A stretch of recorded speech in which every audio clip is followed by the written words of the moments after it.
Italy is still too weak. Violated the Paris.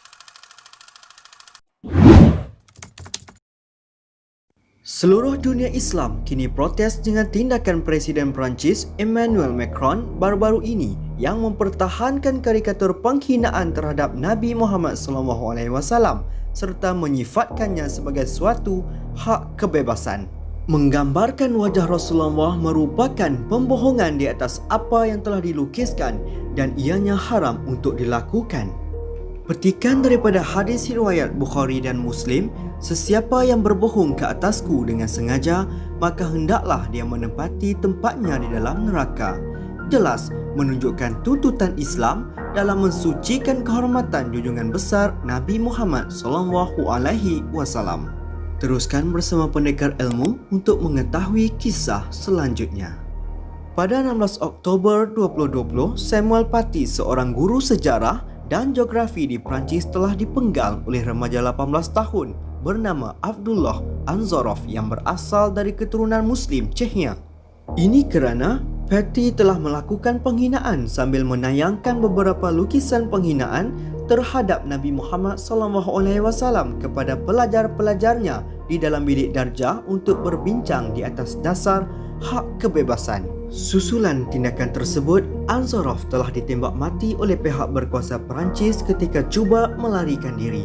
Namun, apakah adil untuk meletakkan kesalahan ke atas sebuah nama Islam radikal semata?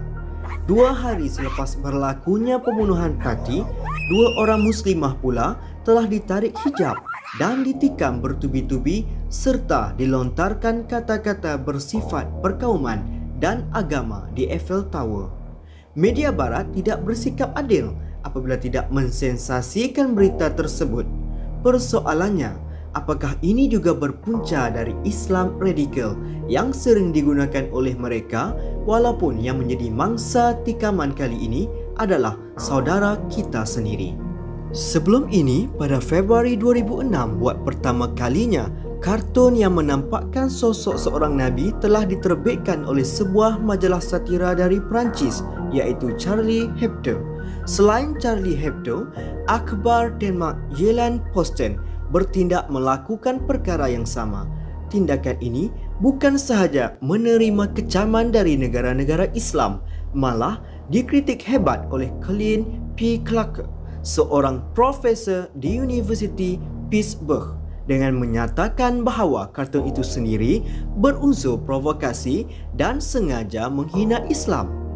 Bagaimanapun, tiada sekatan kepada majalah tersebut kerana ia dilindungi oleh peraturan kebebasan bersuara di Perancis. Pada tahun 2011, Charlie Hebdo pernah dibom kerana menerbitkan kartun yang menghina Muhammad SAW, sehingga kerajaan Perancis terpaksa menutup sekolah-sekolah dan kedutaan antarabangsa di lebih 20 negara yang majoritinya adalah negara Islam. Dan pada tahun 2015 pula, tragedi berdarah telah berlaku di pejabat Charlie Hebdo, mengakibatkan 12 orang mati, termasuk pelukis karikatur tersebut yang bernama Jean Carbet. Berikutan tragedi yang berlaku pada tahun 2015, pengarah urusan Charlie Hebdo menyatakan tindakan mereka untuk menerbitkan semula karikatur terbabit atas alasan memperingati kejadian berdarah bertajuk "Kekejaman telah terjadi disebabkan gambar ini". Menurut catatan harian Sultan ke-34 Kerajaan Turki Utsmaniyah Sultan Abdul Hamid II, penghinaan kepada Nabi Muhammad dari negara Perancis ini pernah berlaku ketika pemerintahannya dan amat marah dengan kelakuan pemerintah negara itu. Beliau yang terkenal dengan sikap lemah lembut tidak mampu menahan emosi ketika mendapat berita bahawa Perancis akan mengadakan pertunjukan teater yang menampilkan tokoh utama Nabi Muhammad SAW. Setiap insan yang beragama pasti akan marah apabila pegangan mereka dipermainkan. Adakah seorang penganut Kristian tidak marah jika Yesus mereka dihina? Adakah penganut Hindu atau Buddha boleh tersenyum jika apa yang mereka muliakan diperlakukan sebegini? Sudah pasti akan membawa kepada tragedi pemberontakan.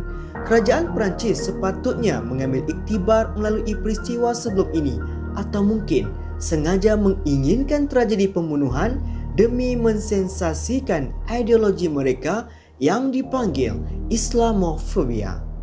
Islamofobia menyebabkan penyisihan berlaku terhadap Islam dan penganutnya sehingga kepada tahap mendiskriminasikan individu, masyarakat, pertubuhan, parti politik dan negara yang menjadikan Islam sebagai tonggak. Amat memalukan apabila Macron mempertahankan tindakan parti dan memberi anugerah khas Legion d'Honneur pada 21 Oktober 2020 yang lalu di Universiti Sorbonne dan menganggapnya sebagai hero kerana mempertahankan dasar kebebasan. Macron juga mempertahankan tindakan menghina Nabi Muhammad yang dilakukan dalam bentuk lukisan karikatur serta mendakwa orang Islam sebagai penganut fahaman pemisah dan menyifatkan Islam sebagai agama krisis di seluruh dunia.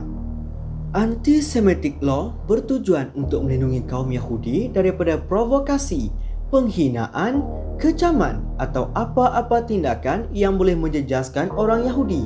Tetapi apabila terdapat provokasi atau penghinaan membabitkan orang Islam, ianya satu kebebasan bersuara. Itukah keadilan atau kebebasan yang sangat diagungkan oleh mereka? Syekh Al-Azhar, Syekh Profesor Dr. Ahmad Muhammad Al-Tayyib menyifatkan kebebasan untuk menghina agama lain adalah intellectual double standard dan jemputan terbuka kepada kebencian dan tindakan-tindakan lain. Itulah sebenarnya satu keganasan. Oleh demikian, yang dipraktikkan oleh Perancis bukan sistem kebebasan, melainkan sebuah keganasan dengan memperjudikan nyawa kedua-dua belah pihak demi tujuan jahat mereka, iaitu memanipulasikan keadaan bahawa agama Islam sebagai Islam radikal. Hari ini, di atas kecelubaran kerajaan Perancis, mereka perlu belajar apabila seluruh dunia Islam telah melancarkan kempen boikot barangan keluaran Perancis yang mengakibatkan anggaran kerugian Perancis melebihi USD 1 bilion sehari. Ini menunjukkan betapa kuatnya kesan dan pengaruh dunia Islam terhadap ekonomi dan perdagangan barat. Hak kebebasan bukanlah bermakna hingga tahap mempermainkan pegangan agama individu.